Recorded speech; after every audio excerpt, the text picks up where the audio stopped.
Maranata, Senhor está viniendo. Diz 4 de junho.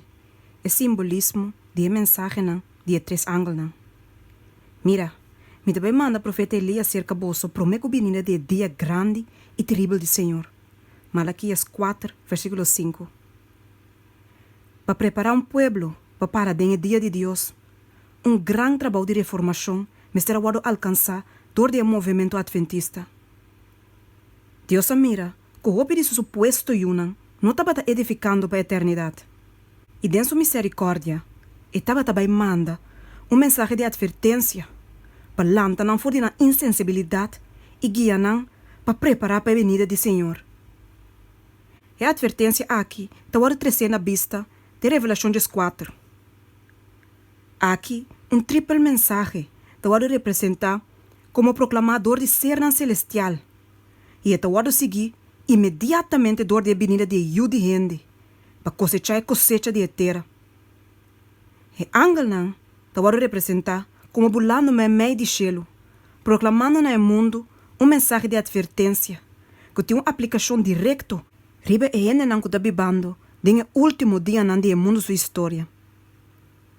Nenhum gente está tendo a voz de ángel aqui, mas não símbolo para representar o povo de Deus que está tratando de harmonia com o universo de cielo.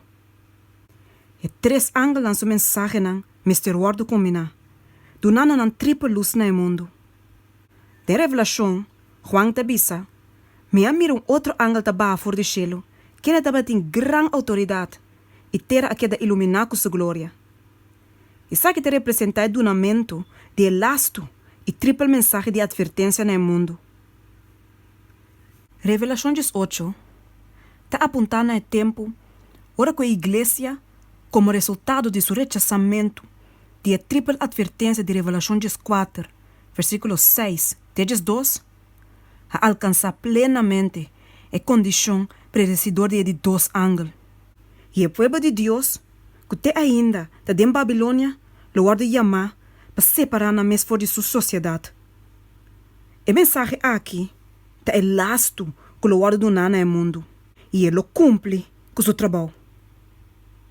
Ora que senão, quem não quer a verdade, mas iba gosto de maldade?